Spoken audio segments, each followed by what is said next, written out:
Beleza, pessoal. A gente vai continuar aqui nossa apresentação, né, sobre o Clean Code. Ontem a gente finalizou a introdução e alguns conceitos de algumas pessoas da área sobre o que seria o código limpo, né, as qualidades de um código limpo. Até fazendo um breve resumo do que a gente viu ontem. Aqui tem alguns dos principais conceitos, né, eficiência, simplicidade, direto ao ponto, mínimas dependências, sem duplicação, fácil manutenção, padrões definidos, fácil leitura e entendimento e cobertura de testes. Cobertura de testes e elegância, né? Essa elegância ele é até bem subjetivo, né? Você escrever um código elegante. A gente vai ver algumas coisas aqui para frente, alguns conceitos que eu acho que ajuda a entender melhor essa questão.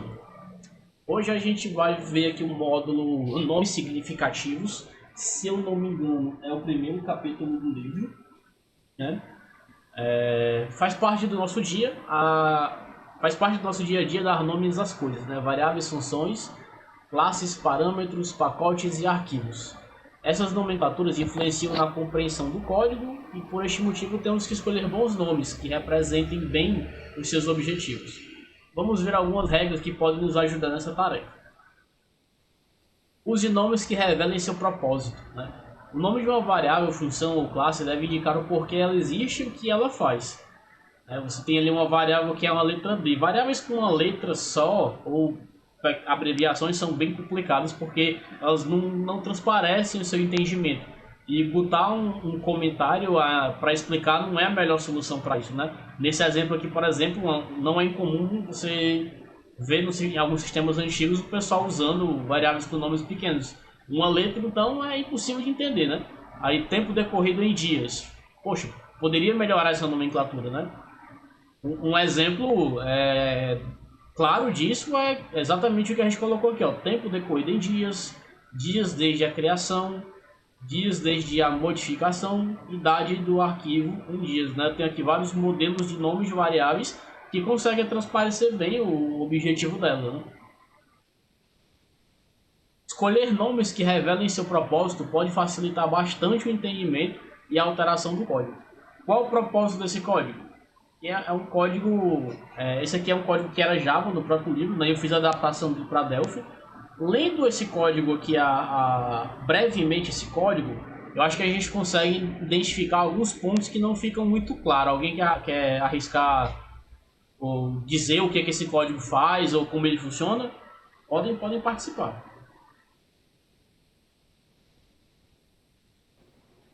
Bora, pessoal, ler o É uma apresentação code. interativa, é Eu assim vou mesmo. ficar aqui calado, eu já li, eu já vi aqui Mas que é. caso a gente fique alguns segundos em silêncio, eu vou entender que ninguém quer participar e eu vou avançar, né? Então, o que eu poderia de cara citar nesse código como pontos que são de difícil entendimento seria principalmente aquela validação ali, aquela verificação, né?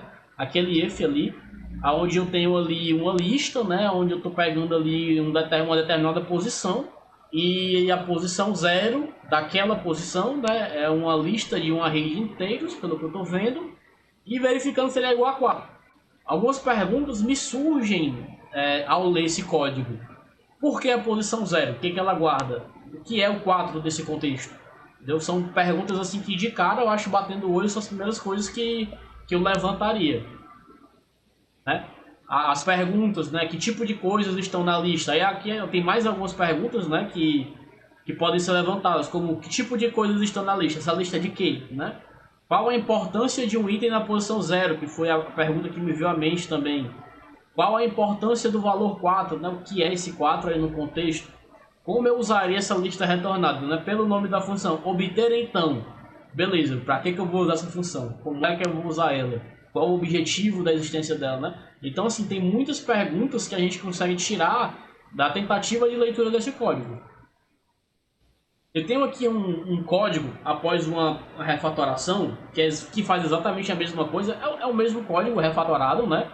Se a gente for analisar aqui linha a linha o que a gente mudou, o que eu posso verificar aqui que foi modificado? Primeiramente, o nome da função.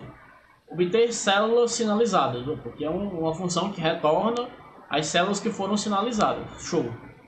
Eu tenho aqui a minha lista virou umas células sinalizadas Pô, então agora você quer uma lista de células sinalizadas, né? Que é uma lista de um tipo T integer array. Ok. Temos aqui então células sinalizadas. Troquei aqui o "-1". Pronto, isso aqui é um dos pontos que eu acho interessante. Eu troquei aqui o "-1" pela função pred.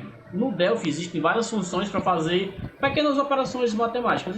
E não só no Delphi, em outras linguagens, como somar mais um, decrementar um número, sei lá, valores absolutos, módulo, né? Então tem várias funçõezinhas.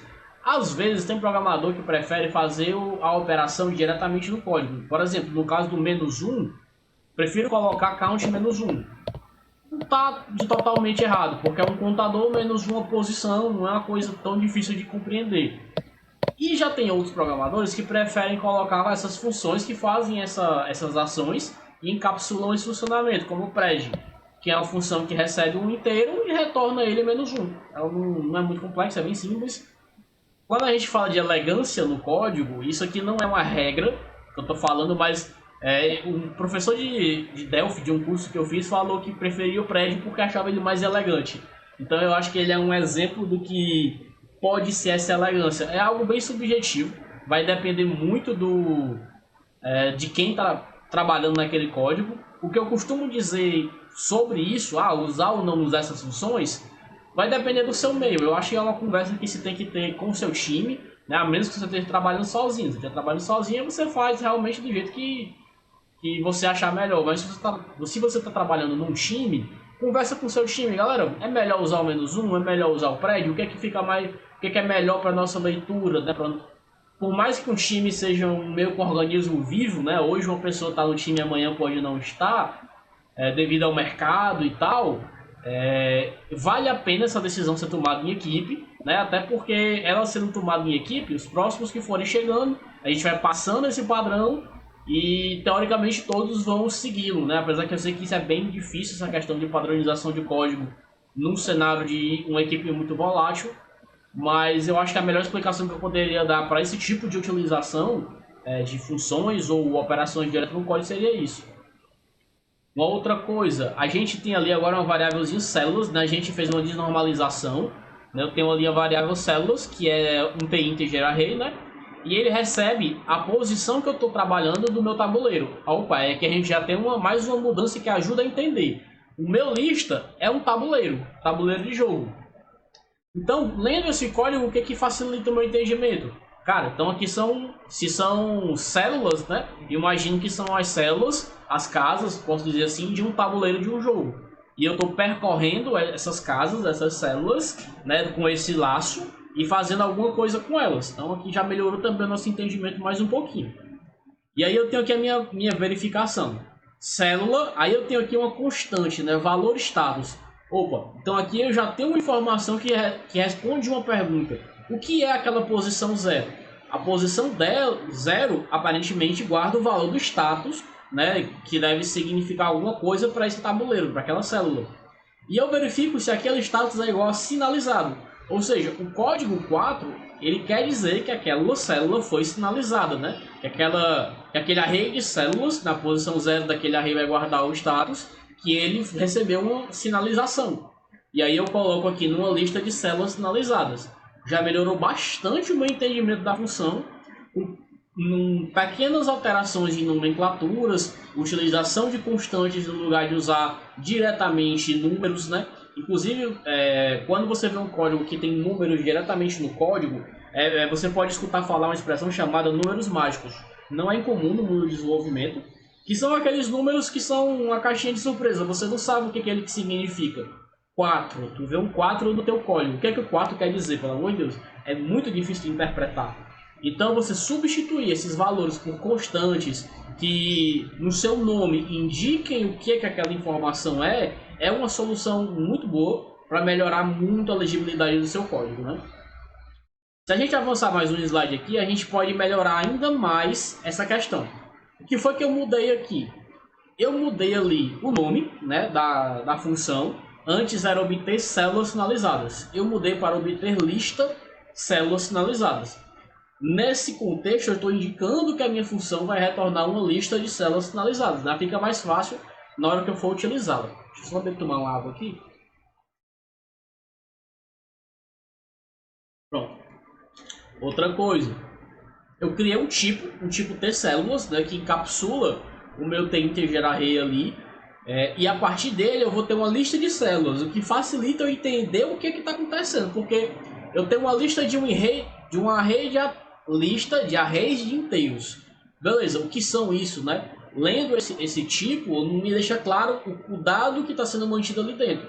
Quando eu leio uma lista de células, já fica um pouco mais claro no contexto da minha aplicação que aquilo ali são células. Eu sei que eu estou num jogo, num tabuleiro, pelo contexto da função, uma lista das células daquele tabuleiro.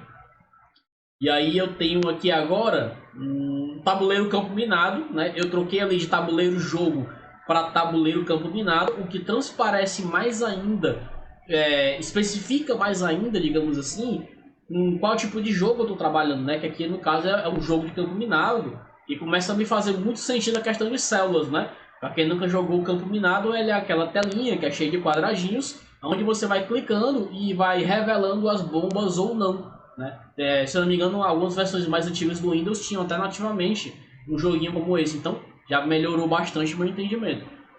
Por último, eu encapsulei em uma função do meu tipo células, né, a validação de que o campo status, que é o primeiro valor do meu array de células, é igual a sinalizado. Se ele é igual a sinalizado, é uma verificação. Encapsulando dessa forma, aquela questão de tem que saber que é o primeiro campo do array, tem que saber que o valor dele tem que ser 4. Encapsulando numa função, eu consigo ler de uma forma bem mais fluida.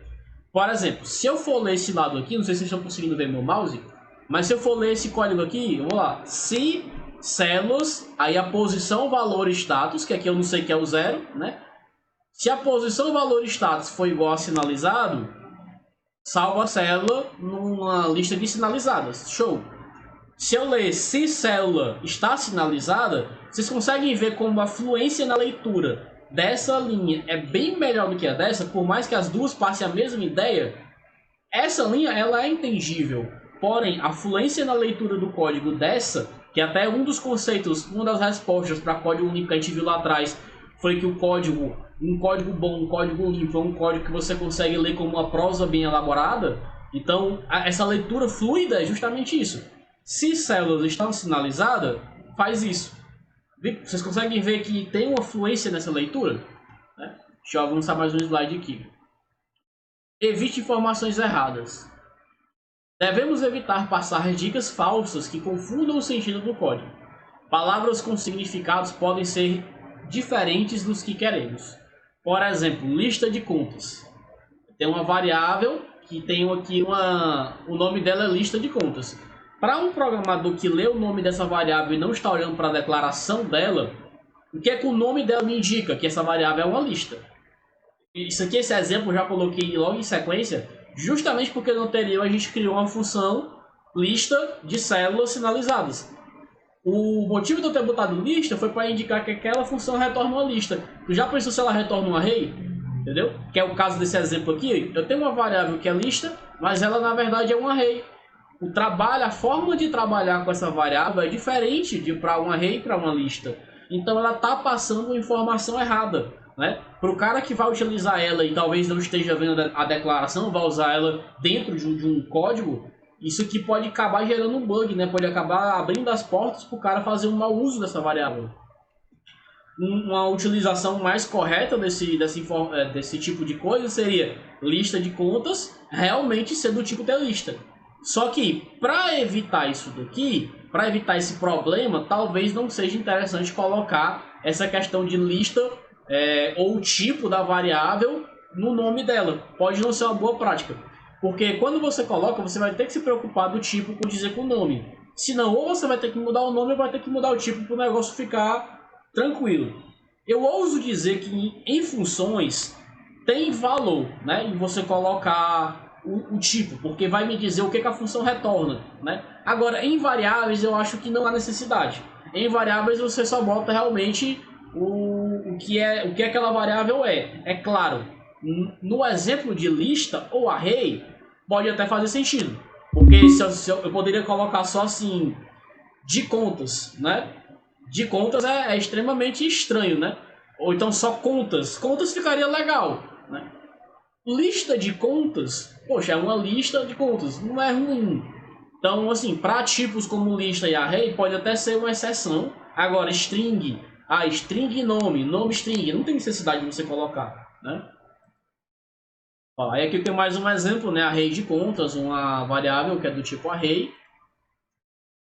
Faça distinções significativas. Lendo essa função, copiar caracteres, eu tenho aqui um parâmetro A1 e A2. Para quem está lendo essa implementação, ou para quem está lendo até na utilização da função, né, na hora que eu vou usar, que eu dou lá meu code complete para usar essa função, os parâmetros dela não me dizem o significado deles, eles não passam para mim qual o objetivo deles naquela função, para que eles vão ser utilizados, que é justamente essa distinção significativa. É eu saber o objetivo daquela variável, daquele parâmetro, dentro do contexto dele. Eu posso melhorar isso daqui trocando copiar caracteres, origem e destino. Já começou a fazer bem mais sentido para quem vai usar esse código, porque a pessoa que for usar vai saber que é uma função que copia, que está recebendo uma origem e um destino, que eu vou receber aqui e mandar para cá. Então essa melhoria aqui atende bastante àquela questão da gente indicar o significado através do nome. E aqui eu também fiz mais algumas melhorias, né, até devido ao nome aqui. Eu troquei aqui a minha variável que é um i. Claro, a questão de usar um i em laços é algo que é meio que, como é que eu vou dizer, que foi adotado, é um padrão de desenvolvimento, vamos dizer assim. O padrão, a própria tecnologia, quando você manda gerar código, ele vem com i, na maioria dos casos de linguagem. Acho que não sei se não todas, mas várias fazem isso também. Então meio que virou aquele padrão. Não é para um contador, não seria errado para uma variável de controle de um laço, não seria errado você usar a variável de uma letra, porque quando um programador olhar para aquele, ele vai saber que é um índice, ele vai saber que é o identificador de um laço. Né? Isso aí caiu no conceito geral. Acho que a melhor explicação seria essa. Porém, pessoalmente eu prefiro botar índice. Eu não vejo por que não escrever lá o nome na íntegra, né? E eu consigo ler de uma forma melhor. Destino, índice tal, recebe a origem, índice tal. Então, você usar o i não estaria errado, porque é meio que uma convenção que entrou na cabeça de todos, que a gente aprende e o cara que for ler vai entender. Porém, também não é ruim você trocar aquele nome por índice. Pessoalmente, eu prefiro colocar índice, por exemplo. Faça distinções significativas, né? Ainda nessa questão de distinção significativa, eu tenho aqui uma classe tGrupo. Dentro dessa classe tGrupo, eu tenho aqui obter grupos ativo, obter grupos ativos e obter grupos info. Por esses nomes de função, é praticamente impossível você identificar com clareza o que cada função faz, o que cada função retorna. Talvez ali no info, ele traz aqui alguma informação a mais, talvez, não sei, né? Não está claro. Então, assim, quando você for criar o nome de uma função, você tem que deixar claro no nome dessa função o que ela faz, né? E tem que fazer uma distinção clara caso você precise criar uma segunda que faça algo parecido. Você tem que deixar claro no nome dela a diferença, né? Digamos que os grupos ativo vai retornar grupos ativo, né? Vai retornar um grupo, sei lá, porque o ativo está no singular na cabeça do cara que escreveu, vai retornar um grupo, né? Então, retornar grupo ativo. Para que esse grupos, né? Esse grupo estaria errado. O grupos ativos vai retornar uma lista. Aí, tudo bem, faz sentido ali o plural das palavras, né? Então, assim, você poderia colocar no segundo exemplo, por exemplo, obter lista de grupos ativos. Ia transparecer bem melhor, né, o objetivo. E o info, realmente, eu não consigo nem dar uma melhorada nele, porque eu não sei o que ele faz. Teria que ver o que ele faz para poder melhorar esse nome de função. Usar nomes pronunciáveis. Isso aqui eu acho que é uma das dicas mais fáceis que vocês vão ter, né, para dar bons nomes, que é o quê? Você colocar nomes que você consegue falar. Porque, por exemplo, tenta pronunciar aí, nem que seja mentalmente, o nome dessa classe. TDTARCRD102. É um nome difícil de falar, né? Ou então a função obter YMDHMS. A variável FPSSSTRE. Eu até consigo entender o que cada o que cada função e nome desse significa. Tipo, TDTA RCRD 102, TData Record 102, tá? O cara com um pouco de experiência pode acabar até entendendo no contexto do código, né? O PSS string é alguma coisa string, uma variável string, não sei. E o obter YMD pode se entender por obter uma data hora, né? Tá ali o ano, mês, dia, data, hora, minuto, segundo. Porém, são péssimos nomes para identificar essa classe e esse método e essa variável. Você pronunciando em voz alta, você percebe a dificuldade disso. Quais seriam os melhores, um nome melhor, né? Os melhores, porque são vários, né? Ter funções data, bem melhor para entender que aqui é uma classe que guarda funções de data. Fpesquisa, né? Uma variável, ó, PSS, era pesquisa. Pesquisa string, né? O cara colocou no nome da variável o tipo, como falei. Não tem necessidade, né? Uma PF de pesquisa do tipo string. Function obter data hora, bem melhor também. Eu não preciso botar o formato que está colocado aqui. Até porque é um datetime. O datetime em si ele não tem um formato. O formato eu vou colocar quando eu for transformar isso no string, por exemplo. Eu vou formatar essa data hora. Datetime é datetime. Use nomes passíveis de busca. Tem aqui algumas variáveis. Aqui a gente volta para aquele negócio de variável de uma letra. Eu estou usando o exemplo mais grotesco, né? Que é uma variável com uma letra. Mas você pode ter variáveis com nomes um pouquinho maiores, 3, 4 letras, 2 palavrinhas, e não serem bons nomes. Nomes genéricos como, por exemplo, status, né? Que essa variável status. O que são nomes passíveis de busca? São nomes que quando eu pesquiso por eles no código, eu vou ter poucas ocorrências e vai me levar exatamente para o que eu quero, porque eles são muito específicos. Eles transparecem exatamente para que eles estão sendo usados. E vai facilitar a minha busca no código, dando um Ctrl F no código, né? Literalmente isso, para me facilitar encontrá-los no meu código. Se eu avançar um slide aqui, a gente vai ver, isso aqui é exatamente o mesmo código, exatamente sem tirar nem pôr. Só o que eu mudei foi a nomenclatura das informações e separei em blocos menores. Para poder, por exemplo, o que é T, posição J vezes 4, o que seria isso, pelo amor de Deus, né? Se eu fizer aqui uma pequena separação, eu vou ter aqui, ó, soma, índice, segundo índice, dias de tarefas reais, semanas de tarefas reais, estimativa de tarefa. Tem aqui algumas constantes que guardam aqui os números que estavam sendo usados no código, né, os números mais. O que é 34? É o número de tarefa. O que é o código 4? Dias reais por dia ideal. O que é o código 5? Dias de trabalho por semana, né?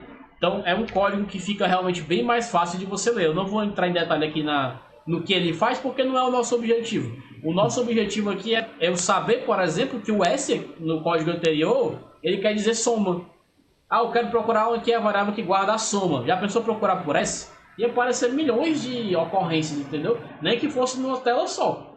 Soma já deixa bem mais claro qual o objetivo, né? Então o que a gente quer passar aqui é isso. Nomes claros vão te facilitar na busca caso seja necessário. Evite codificações. Não codifique informações no escopo ou tipos ou em nomes do código. Isso simplesmente adiciona uma tarefa extra de decifração ao nosso trabalho. Os nomes codificados são raramente pronunciáveis, né? Eu usei até o mesmo exemplo aqui. Nessa questão da codificação, se aplicaria nesse exemplo aonde? DTA. RCRD. RCRD é um código para record. DTA é um código, um padrão para data. Podem ser padrões, códigos que são de conhecimento de toda a sua equipe? Podem. Porém, para um cara que chegar novo, tu vai ter um trabalho a mais, que é ensinar aquele cara os códigos. Porque para quem já vê isso aqui todo dia, às vezes até parece fácil. Não, eu leio aqui até data record, né? Mas para alguém que está chegando agora, tu está dificultando mais ainda a adição do novo membro no teu time, né? E até para você mesmo, na hora que você for pensar, ler o seu código, você mesmo vai ter que fazer de para mental, nem que seja extremamente rápido, entendeu? Porque você não vai conseguir ler isso aqui sem ter algum conhecimento que é uma data record, né? Então, assim, essa questão da codificação são esses padrões que a gente acaba utilizando. Às vezes são até padrão da equipe mesmo, pode acontecer. Porém, não é uma coisa legal de se utilizar. O ideal é que você bote os nomes com clareza e objetividade, para não precisar ter essa etapa de decifração. A notação húngara. A notação húngara, criada por Charles Simonyi, visa e facilita o reconhecimento do tipo de variável num programa. O nome foi dado a partir de uma brincadeira comum entre os primeiros a conhecer a notação, que a chamavam estranha, fazendo o seguinte comentário: é tão estranho que até parece húngaro, né? Isso aqui é o pessoal que deu o nome lá. Pra gente eu acho que não faz muito sentido, mas talvez pros caras lá que deram o nome tem algo sem...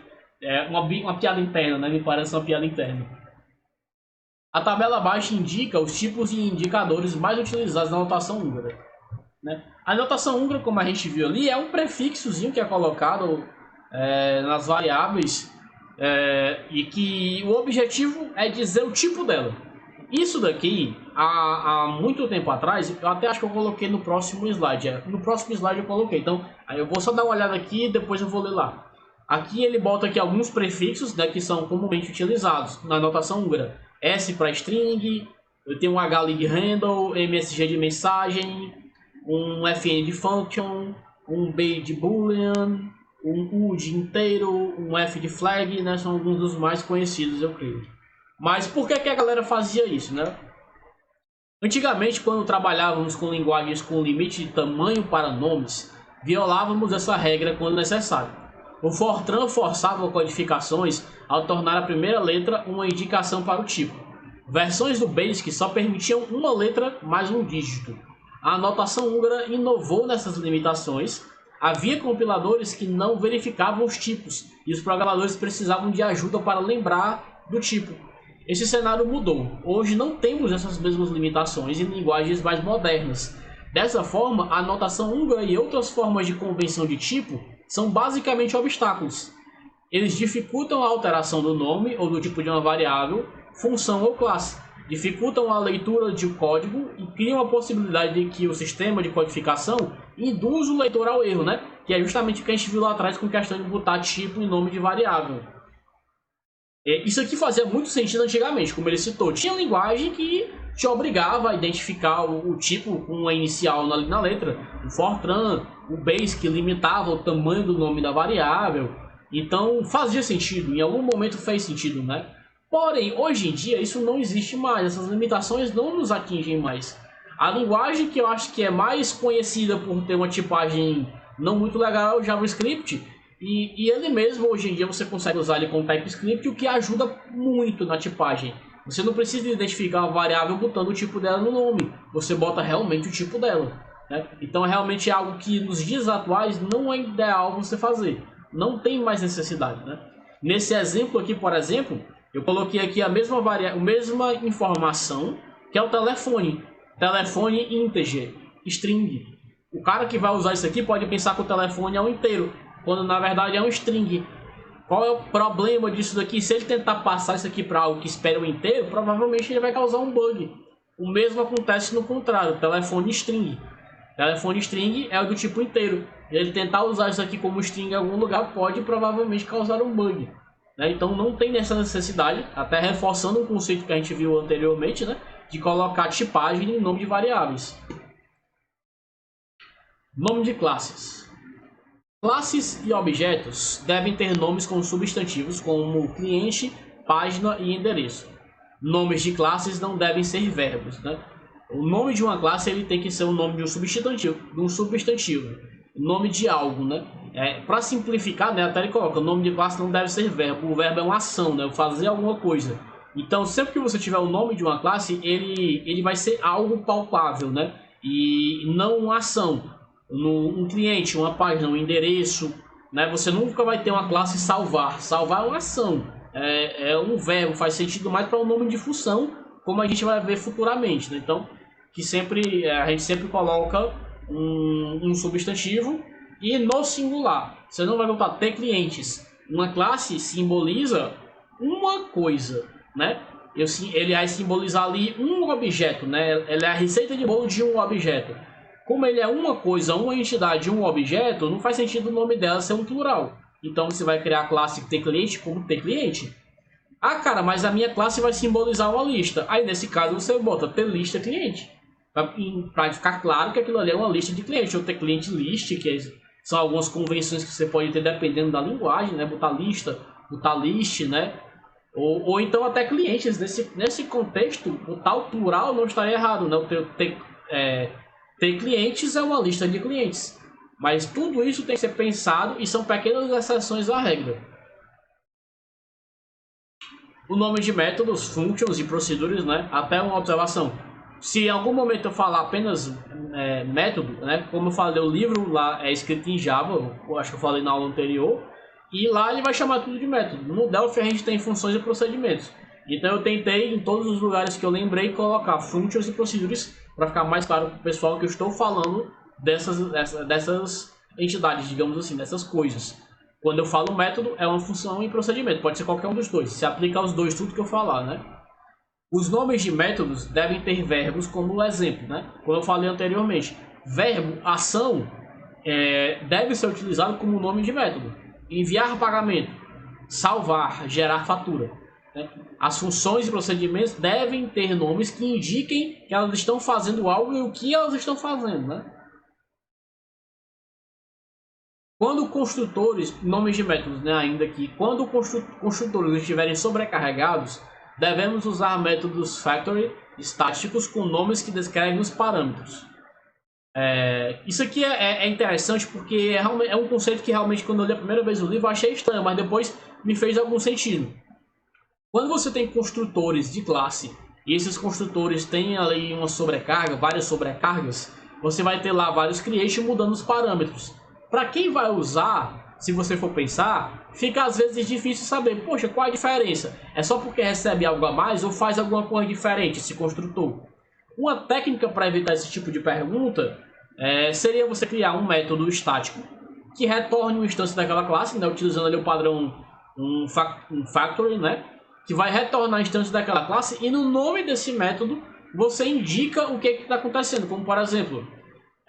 a partir de número real, né? Eu vou ter, se eu fosse ler esse código aqui na hora que eu fosse usar ele, eu teria tcomplex ponto a partir de número real. A leitura fica fluida. Eu estou gerando um objeto do tipo tcomplex, né? Tcomplexo, a partir de um número real. Eu passo lá o número real. Ele já melhora bastante a leitura e a utilização dessa classe, em vez de eu só botar create número real. Até porque eu tenho create número double, né? O ideal aqui seria eu ter um método que é a partir de número double. Eu saber a diferença de um para o outro e fica bem mais fácil. Realmente é um padrão bem interessante que eu aprendi, eu vi nesse livro a primeira vez, eu nunca tinha usado dessa forma, que faz sentido quando você pensa. Ah, cara, mas aqui se você pegar uma classe da linguagem vai ter vários construtores. Cara, classes de linguagem, se eu puder fazer uma observação aqui, classes e métodos de linguagem, você vai ver que muita coisa que é falada desse livro não é levada em consideração quando vai se fazer esse tipo de código. Até porque não é um código que vai ser mantido por quem usa, né? Um código da empresa e tal. Não é um código que geralmente você fica olhando, digamos assim. O pessoal lá poderia passar a fazer isso? Talvez, mas talvez é um padrão já estabelecido e não querem mudar. E fazendo um breve comentário sobre isso, se você tem um padrão estabelecido na sua equipe, por mais que seja diferente do que eu estou falando aqui, até porque, como eu citei lá atrás, isso aqui não é verdade absoluta, o que vai valer é o padrão da sua equipe. Se você discorda desse padrão e você está lendo o livro e o livro fala que é assim, é melhor fazer assim, leva para a equipe, discute na equipe com todo mundo e decide num consenso, entendeu? Porque assim, não faz sentido também, por mais que seja diferente, a sua equipe toda trabalhar com um determinado padrão e dizer, não, a gente vai usar construtores com create, mudando os parâmetros. E só você fazer diferente. Aí você vai estar fugindo do padrão daquele ambiente que você se encontra. Isso não é legal. Né? Então, isso aqui não é a verdade absoluta, né? A verdade, digamos assim, do tio Bob, que ele levantou com os anos de experiência dele, conversando com outras pessoas, é amplamente utilizado no mercado, mas ainda assim tudo aqui é cabível à discussão. Pode ter uma coisa que você lê aqui e acha que vai ser realmente muito interessante para o seu dia a dia, e pode ter outra que você diga, não, eu acho que isso aqui não agrega muito não vejo problema nenhum usar o construtor com vários parâmetros ali com overload. Fica realmente a critério, eu acho que é um ponto que vale discussão dentro da equipe que você está trabalhando. Para obrigar o uso de novos métodos, podemos tornar os construtores privados, né? Inclusive, isso aqui é uma dica que ele dá, se você tiver uma classe como esse exemplo, onde eu tenho um construtor create e essa função, se você pode colocar esse construtor como privado, para obrigar o cara a usar uma das funções estáticas, né? Porque geralmente quando você tem uma classe, ela vai herdar provavelmente de algum lugar, e esse algum lugar pode ter um construtor. Se você quiser encapsular, esconder esse cara, você pode privatizá-lo, digamos assim. Adicione contextos significativos. Existem poucos nomes que são significativos por si só. Por este motivo, precisamos usar nomes que façam parte do contexto para o leitor do código. Por exemplo, nessas variáveis aqui, ele colocou primeiro nome, último nome, rua, cidade, estado, código postal. São variáveis string. Ele adicionou um contexto, nessas variáveis, que é o ADDR em algumas, e ADR nas outras. Ele quis dizer aqui que ele está tentando dizer que essas variáveis vão servir para adicionar esses valores em algum lugar. Mais ou menos esse é o objetivo. Esse aqui é um exemplo traduzido lá do Java também. Porém, pode até ser que isso aqui dê a entender, poxa, essa variável vai ser utilizada para adicionar esse valor em algum lugar. Mas esse aqui é um exemplo de uma coisa que ele disse que poderia ser usada, mas na minha concepção eu não concordo. Eu acho que é uma utilização ruim.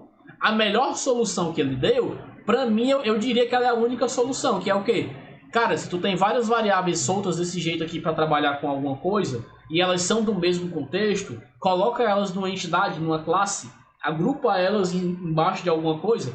Para mim, essa aqui, eu diria que é a única solução, na minha opinião, apesar de que o livro diz que isso aqui pode ser feito sem problemas, entendeu? Mas a melhor solução, o próprio livro diz que a melhor solução seria você colocar elas debaixo dentro de um contexto. Como aqui tudo é dados de endereço, você cria uma classe endereço, coloca essas propriedades lá e vai trabalhar com ela. Não adicione contextos desnecessários, Ali a gente falou do contexto relevante. A gente tem também o contexto que não é relevante, Geralmente nomes curtos são melhores, contanto que sejam claros. Não adicione mais contexto a um nome mais do que é necessário. Pegando o mesmo exemplo que a gente viu anteriormente, eu tenho aqui uma classe endereço. Aí você vai lá e você tem um método obter rua endereço. Poxa, tu tá na classe endereço. Quando tu vai obter a rua, você acha que tu vai obter a rua da onde? É do endereço. Fica até redundante quando você lê em voz alta, entendeu? Uma dica que eu achei bem interessante à medida que eu fui estudando o livro é que quando você lê o seu código em voz alta, você acaba percebendo com facilidade se aquilo ali faz sentido ou não. Se é ruim de ler, se está de uma concordância legal. Então é uma tática legal, se eu puder sugerir. Então esse contexto a mais aí que não agrega nada à função ou pode ser uma variável, seria esse contexto desnecessário. Aqui eu tenho uma frasezinha, eu acredito que esse é o último slide desse capítulo, desse ponto, que é: qualquer um consegue escrever um código que um computador entende. Bons programadores escrevem código que humanos entendem, É uma frase do Martin Flower, e realmente ela faz todo sentido. Todos os códigos que a gente viu aqui, por mais difíceis de entender, por exemplo, a posição 0 é igual a 4. Eu não faço nem ideia do que isso quer dizer, lendo, mas a máquina vai entender e vai obedecer.